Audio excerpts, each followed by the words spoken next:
कहानी बात करना चाहती हैं, हमारे साथ रहना चाहती हैं। क्या आप नहीं सुनोगे कहानी की बातें? इस लॉकडाउन में लिटरेचर ग्राउंड पेश कर रहा है मुंशी प्रेमचंद की 41 अनमोल कहानियाँ। और कहानियों के इस ऑडियो सीरीज में आज की कहानी है सौत। जब रजिया के 2-3 बच्चे होकर मर गए और उम्र ढल चली तो रामू का प्रेम उससे कुछ कम होने लगा और दूसरे ब्याह की धुन सवार हुई। आए दिन रजिया से बकझक होने लगी। रामू एक ना एक बहाना खोजकर रजिया पर बिगड़ता और उसे मारता और अंत को वो नई स्त्री ले ही आया। इसका नाम था दासी। चंपई रंग था, बड़ी बड़ी आंखें, जवानी की उम्र, पीली कुशांगी रजिया भला इस नौयौवना के सामने क्या जगती। फिर भी वो जाते हुए स्वामित्व को जितने दिन हो सके अपने अधिकार में रखना चाहती थी। तिगड़ते हुए छप्पर को थूनियों से संभालने की चेष्टा कर रही थी। इस घर को उसने मर कर बनाया है, उसे सहज ही में नहीं छोड़ सकती। वो इतनी बेसमझ नहीं है कि घर छोड़कर चली जाए और दासी राज करे। एक दिन रजिया ने रामू से कहा, मेरे पास साड़ी नहीं है, जाकर ला दो। रामू उसके एक दिन पहले दासी के लिए एक अच्छी सी चुंदरी लाया था। रजिया की मांग सुनकर बोला, मेरे पास अभी रुपया नहीं था। रजिया को साड़ी की उतनी चाह न थी जितनी रामू और दसिया के आनंद में विघ्न डालने की। बोली, रुपये नहीं तो कल अपनी चहेती के लिए चुंदरी क्यों लाए? चुंदरी के बदले उसी दाम में 2 साड़ियाँ लाते तो एक मेरे काम ना आ जाती। रामू ने स्वेच्छा भाव से कहा, मेरी इच्छा जो कहूँगा, जो चाहूँगा वो करूँगा।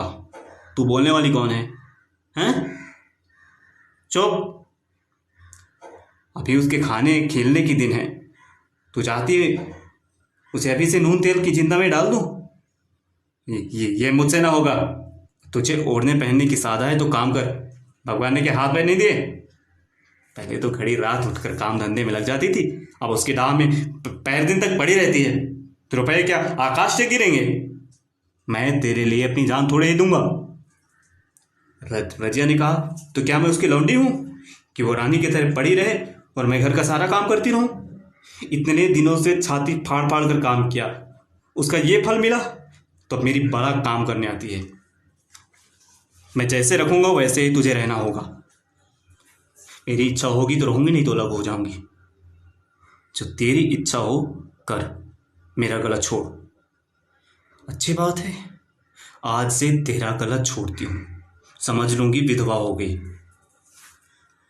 रामू दिल में इतना तो समझता था कि ये गृहस्थी रजिया की जोड़ी हुई है, चाहे वो उसके रूप में उसके लोचन विलास के लिए आकर्षण ना हो। संभव था कुछ देर के बाद वो जाकर रजिया को मना लेता, पर दासी भी कूटनीति में कुशल थी। उसने गर्म लोहे पर चोंटे जमाना शुरू की। बोली, आज देवी जी किस बात पर बिगड़ रही थी? रामू ने उदास मन में कहा, तेरी चुंदरी के पीछे रजिया महाभारत मचाए हुए है। अब कहती है अलग रहूंगी। मैंने कह दिया, तेरी जो इच्छा हो कर। दसिया ने आंखें मटकाकर कहा, भाई ये सब नखरे हैं क्या? कर हाथ पाँव जोड़े, मनावन करे और कुछ नहीं। तुम चुपचाप यहीं बैठो, 2-4 दिन में आप ही गर्मी उतर जाएगी। तुम कुछ बोलना नहीं, उसका मिजाज और आसमान पर चढ़ जाएगा। रजिया को रामू से ऐसी कृतज्ञता की आशा न थी। वो जब पहले किसी सुंदर नहीं, इसलिए रामू को अब उससे प्रेम नहीं है। पुरुष चरित्र में ये कोई सुंदर और असाधारण बात नहीं थी, लेकिन रामू उससे अलग रहेगा इसका उसे विश्वास नहीं आता था। ये घर उसी ने पैसा जोड़ जोड़ कर बनवाया था, गृहस्थी भी उसी की जोड़ी हुई है, अनाज का लेन देन उसी ने शुरू किया। इस घर में आकर उसने कौन कौन से कष्ट नहीं झेले। इसीलिए तो कि फारूक थक जाने पर एक टुकड़ा चैन से खाएगी और पड़ी रहेगी। और आज वो इतनी निर्दयता से दूध की मक्खी की तरह निकालकर फेंक दी गई। रामू ने इतना भी नहीं कहा, तू अलग नहीं रहने पाएगी। मैं या खुद मर जाऊंगा या तुझे मार डालूंगा, पर तुझे अलग नहीं होने दूंगा। तुझसे मेरा ब्याह हुआ है, हंसी ठट्टा थोड़ी है। तो जब रामू को उसकी परवाह नहीं है तो वो रामू की क्यों परवाह करे? क्या सभी स्त्रियों के पुरुष बैठे होते हैं? सभी के माँ बाप बेटे पोते होते हैं और आज उसके लड़के जीते होते तो मजाल थे कि ये नई स्त्री लाते और मेरी ये दुर्गति करते। इस निर्दयी को मेरे ऊपर इतनी भी दया नहीं आई। नारी हृदय की सारी परवशता इस अत्याचार से विद्रोह करने लगी। वही आग जो मोटी लकड़ी को स्पर्श भी नहीं कर सकती, फूस को जलाकर भस्म कर देती है। दूसरे दिन रजिया एक दूसरे गांव में चली गई। उसने अपने साथ कुछ नहीं लिया था। जो साड़ी उसकी देह पर थी वही उसकी सारी संपत्ति थी। विधाता ने उसके बालकों को पहले ही छीन लिया था, आज घर भी छीन लिया। रामू उस समय दासी के साथ बैठा हुआ आमोद विनोद कर रहा था। रजिया को जाते देखकर शायद वो समझ न सका कि वो चली जा रही है। रजिया ने यह समझा इस तरह तारों की भांति वो जाना भी नहीं चाहती थी। वो दासी को, उसके पति को और सारे गांव को दिखा देना चाहती थी कि वो इस घर से ढेले की भी चीज नहीं ले जा रही है। गांव वालों की दृष्टि में रामू का अपमान करना ही उसका लक्ष्य था। उसके चुपचाप चले जाने से तो कुछ भी नहीं होगा। रामू उल्टा सबसे कहेगा, रजिया घर की सारी संपदा उठा ले गई। उसने रामू को पुकार कर कहा, संभालो अपना घर, मैं जाती हूं। तुम्हारे घर की कोई भी चीज अपने साथ नहीं ले जाती। रामू एक क्षण के लिए कर्तव्य भ्रष्ट हो गया। क्या कहे, उसकी समझ में नहीं आया। उसे आशा नहीं थी कि वो यूं जाएगी। उसने सोचा था जब वो घर ढोकर ले जाने लगी तब वो गांव वालों को दिखा दिखाकर उनकी सहानुभूति प्राप्त करेगा। अब क्या करे? दसिया बोली, जाकर गांव में ढिढोरा पीट आओ, यहाँ किसी का डर नहीं है। तो अपने घर से ले ही क्या आई थी जो कुछ लेकर जाएगी? रजिया ने उसके मुंह न लगकर रामू से ही कहा, सुनते हो अपनी चहेती की बातें, फिर भी मुंह नहीं खुलता। मैं तो जाती हूं, लेकिन दस्सो रानी, तुम भी बहुत दिन तक राज नहीं कर पाओगी। ईश्वर के दरबार में अन्याय नहीं फलता, वो बड़े बड़े घमंडियों का घमंड चूर कर देते हैं। दसिया ठट्ठा मार कर हंसी, पर रामू ने सिर झुका लिया। रजिया चली गई। रजिया जिस नए गांव में आई थी वो रामू के गांव से मिला हुआ ही था, अतएव यहाँ के लोग उससे परिचित हैं। वो कैसी कुशल गृहिणी है, कैसी मेहनती है, कैसी किसी की बात की सच्ची है, ये यहाँ किसी से छिपा नहीं था। रजिया को मजूरी मिलने में कोई बाधा नहीं हुई। जो एक लेकर दो का काम करे उसे काम की क्या कमी। 3 साल एक रजिया ने कैसे काटे, कैसे एक नई गृहस्थी बनाई, कैसे खेती शुरू की, इसका बयान करने बैठे तो पोथी भर जाए। संचय के जितने मंत्र हैं, जितने साधन हैं, वे रजिया को खूब मालूम थे। पर अब उसे लाग हो गई थी और लाग में आदमी की शक्ति का वारा पार नहीं रहता। गांव वाले उसका परिश्रम देखकर दांतों उंगली दबाते थे। वो रामू को दिखा देना चाहती है, मैं तुमसे अलग होकर भी आराम से रह सकती हूँ। वो अब पराधीन नारी नहीं है, अपनी कमाई खाती है। रजिया के पास बैलों की एक अच्छी जोड़ी है। रजिया उन्हें केवल खली भूसी देकर नहीं रह जाती, रोज 2-2 रोटियां भी खिलाती है, फिर उन्हें घंटों सहलाती है। कभी कभी उनके कंधों पर सिर रख कर रोती है और कहती है, अब बेटी हो तो पति हो तो तुम ही हो, मेरी जाल अब तुम्हारे ही साथ है। दोनों बैल शायद रजिया की भाषा और भाव समझते हैं। वे मनुष्य नहीं हैं, बैल हैं। दोनों से नीचा करके रजिया का हाथ चाट कर उसे आश्वासन देते हैं। वे उसे देखते ही कितने प्रेम से उसकी ओर ताकने लगते हैं, कितने हर्ष से कंधा झुलाकर उस पर जुमा रखवाते हैं और कैसा जी तोड़कर काम करते हैं। ये वे लोग समझ सकते हैं जिन्होंने बैलों की सेवा की है और उनके हृदय को अपनाया है। रजिया इस गांव की चौधराइन है। उसकी बुद्धि जो पहले नित्य आधार खोजती रहती थी और स्वच्छंद रूप से अपना विकास नहीं कर सकती थी, अब छाया से निकलकर प्रौढ़ और उन्नत हो गई है। एक दिन रजिया घर लौटी तो एक आदमी ने कहा, तुमने नहीं सुना, चौधराइन रामू तो बहुत बीमार है, सुना है 10 लंघन हो गए हैं। रजिया ने उदासीनता से कहा, जूड़ी है क्या? अरे जूड़ी नहीं, कोई दूसरा रोग है, बाहर खाट पर पड़ा था, मैंने पूछा। कैसा जी है रामू?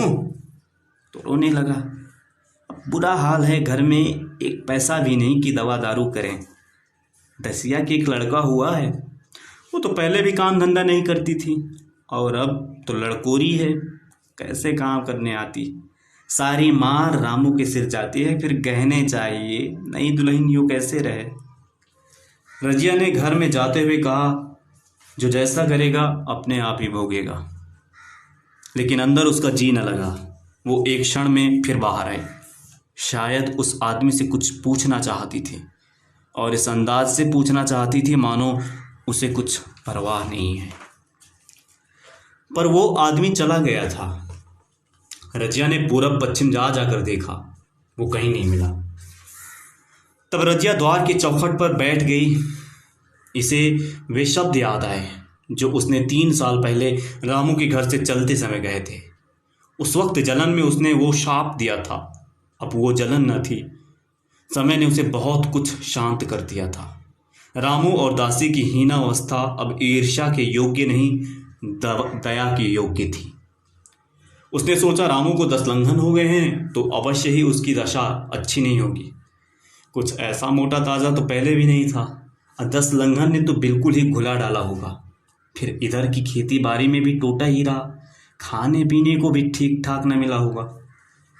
पड़ोसी की एक स्त्री ने आग लेने के बहाने आकर पूछा, सुनना है रामू बहुत बीमार है, जो जैसी करेगा वैसा पाएगा। तुम्हें इतनी बेदर्दी से निकाला कि कोई अपने बैरी को भी ना निकालेगा। रजिया ने टोका, नहीं दीदी, ऐसी बात नहीं थी। वो तो बेचारे बहुत अच्छे थे, कुछ नहीं बोलते थे। मैं चली तो सिर झुका लिया। अब दसिया के कहने में आकर वो चाहे कुछ कर बैठे हों, ये वो मुझे कभी कुछ कहा नहीं। किसी की बुराई क्यों करूं मैं? फिर कौन मर्द ऐसा है जो औरतों के बस नहीं हो जाता? दसिया के कारण उनकी ये दशा हुई है। पड़ोसिन ने आग नहीं मांगा, मुंह फेर कर चली गई। रजिया ने कलसा और रस्सी उठाई और कुएं पर पानी खींचने गई। बैलों को सानी पानी देने की बेला आई थी, पर उसकी आंखें उस रास्ते की ओर लगी हुई थी जो मलसी यानी रामू के गांव की ओर जाता था। कोई उसे बुलाने अवश्य ही आ रहा होगा। नहीं, बिना बुलाए वो कैसे जा सकती है? लोग कहेंगे आखिर दौड़ी आई ना। मगर रामू तो अचेत पड़ा हुआ था। 10 लंघन थोड़े नहीं होते, उसकी देह में था ही क्या। फिर उसे कौन बुलाएगा? दसिया को क्या गलत पड़ी है, कोई दूसरा घर ले लेगी, जवान है, 100 ग्राहक मिल जाएंगे। अच्छा, वो तो आ रहा है। हाँ आ रहा है। कुछ घबराया सा जान पड़ता है। कौन आदमी है?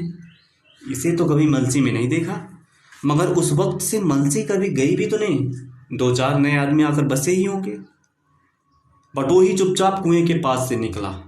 रजिया ने कलशा जगत पर रख दिया और उसके पास जाकर बोली, रामू महतो ने भेजा है तुम्हें?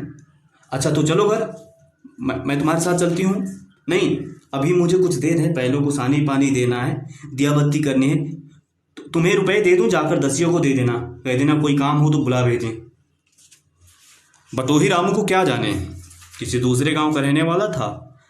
पहले तो चकराया, फिर समझ गया। चुपके से रजिया के साथ चला गया और रुपए लेकर लंबा हुआ। चलते चलते रजिया ने पूछा, अब क्या हाल है उनका? बटोही ने अटकल से कहा, अब तो कुछ संभल रहे हैं। दसिया तो बहुत रो तो नहीं रही है। नहीं, रोती तो नहीं थी। वो क्यों रोएगी, मालूम होगा पीछे। बटोही चला गया तो रजिया ने बैलों को सानी पानी किया, पर मन रामू की ओर लगा था। स्नेह स्मृतियां छोटी छोटी तारिकाओं की भांति मन में उदित होती जाती थी। एक बार जब वो बीमार पड़ी थी, वो बात याद आई। 10 साल हो गए, वो कैसे रात दिन उसके सिरहाने बैठा रहता था, खाना पीना तक भूल गया था। उसके मन में आया, क्यों न चलकर देख ही आवें। कोई क्या कहेगा, किसका मुंह है जो कुछ कहे। चोरी करने नहीं जा रही हूँ, उस आदमी के पास जा रही हूँ जिसके साथ 15-20 साल नहीं हूँ। दसिया नाक सिकोड़ेगी, मुझे उससे क्या मतलब। रजिया ने किवाड़ बंद किए, घर मजूर को सहेजा और रामू को देखने चली, कांपती झिझकती, क्षमा का दान लिए हुए। रामू को थोड़े ही दिनों में मालूम हो गया था कि उसके घर की आत्मा निकल गई और वो चाहे कितना जोर करे, कितना ही सिर खपाए, उसमें स्फूर्ति नहीं आती। दासी सुंदरी थी, शौकीन थी और फूहड़ थी। जब पहला नशा उतरा तो ठाएं ठाएं शुरू हुई। खेती की उपज कम होने लगी और जो होती भी थी वो ऊट पटांग होती थी। ऋण लेना पड़ता था। इसी चिंता और शोक में उसका स्वास्थ्य बिगड़ने लगा। शुरू में कुछ परवाह नहीं की, परवाह करके ही क्या रहता। घर में पैसे नहीं थे। अताइयों की चिकित्सा ने बीमारी की जड़ और मजबूत कर दी और आज 10-12 दिन से उसका दाना पानी छूट गया था। मौत के इंतजार में खाट पर पड़ा करा रहा था और अब वो दशा हो गई थी जब हम भविष्य से निश्चिंत होकर अतीत में विश्राम करते हैं। जैसे कोई गाड़ी आगे का रास्ता बंद पाकर पीछे लौटे। रजिया को याद करके वो बार बार रोता और दासी को कोसता, तेरे ही कारण मैंने उसे घर से निकाला। वो क्या गई, लक्ष्मी चली गई। मैं जानता हूँ अब भी बुलाऊं तो दौड़ी चली आएगी, लेकिन बुलाऊं किस मुंह से। एक बार वो आती और उससे अपने अपराध क्षमा करा लेता, फिर मैं खुशी से मरता और कोई लालसा नहीं। सहसा रजिया ने आकर उसके माथे पर हाथ रखते हुए पूछा, कैसा जी है तुम्हारा? मुझे तो आज हाल मिला। रामू ने सजल नेत्रों से उसे देखा पर कुछ कह नहीं सका। दोनों हाथ जोड़कर उसे प्रणाम किया पर हाथ जुड़े ही रह गए और आंखें उलट गई। लाश घर में पड़ी थी। रजिया रोती थी, दसिया चिंतित थी। घर में रुपए का नाम नहीं। लकड़ी तो चाहिए ही, उठाने वाले भी जलपान करेंगे ही। कफन के बगैर लाश उठेगी कैसे? 10 से कम का खर्च ना था। यहाँ घर में 10 पैसे भी नहीं। डर रही थी कि आज गहन आफत आई। ऐसे कीमती भारी गहने ही कौन थे? किसान की क्या बिसात, 2-3 नग बेचने से 10 मिल जाएंगे, मगर और हो ही क्या सकता है।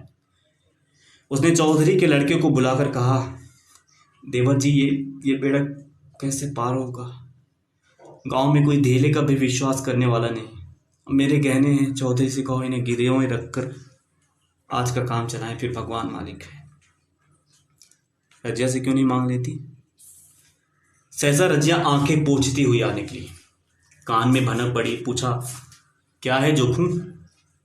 क्या सलाह कर रहे हो? अब मिट्टी उठाओगे कि सलाह की बेला है?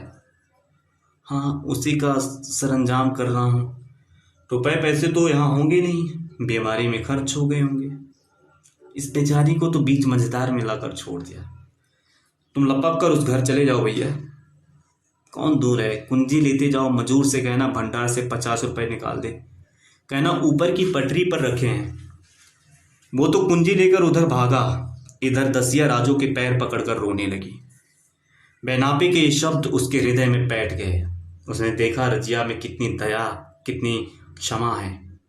रजिया ने उसे छाती से लगाकर कहा, क्यों रोती है बहन? वो चला गया, मैं तो हूं। किसी बात की चिंता न कर। इसी घर में हम और तुम दोनों उसके नाम पर बैठेंगे। मैं वहां भी देखूंगी, यहां भी देखूंगी। धप भर की बात ही है। कोई तुमसे गहने पाते मांगे तो मत देना। दसिया का जी होता था कि सिर पटक कर मर जाए। इसे उसने कितना जलाया, कितना रुलाया और घर से निकाल कर छोड़ा। रजिया ने पूछा, जिसके रुपए हों सूरत करके मुझे बता देना। मैं झगड़ा नहीं रखना चाहती। बच्चा दुबला क्यों हो रहा है? दसिया बोली, मेरे दूध होता ही नहीं।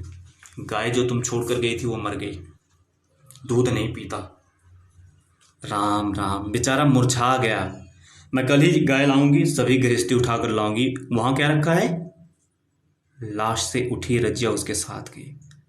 दाह कर्म किया, भोज हुआ, कोई 200 रुपये खर्च हो गए, किसी से मांगने न पड़े। दसिया के जौहर भी इस त्याग की आंच में निकल आए। विलासनी सेवा की मूर्ति बन गई। आज रामू को मरे 7 साल हुए हैं। रजिया घर संभाले हुए है। दसिया को वो सौत नहीं बेटी समझ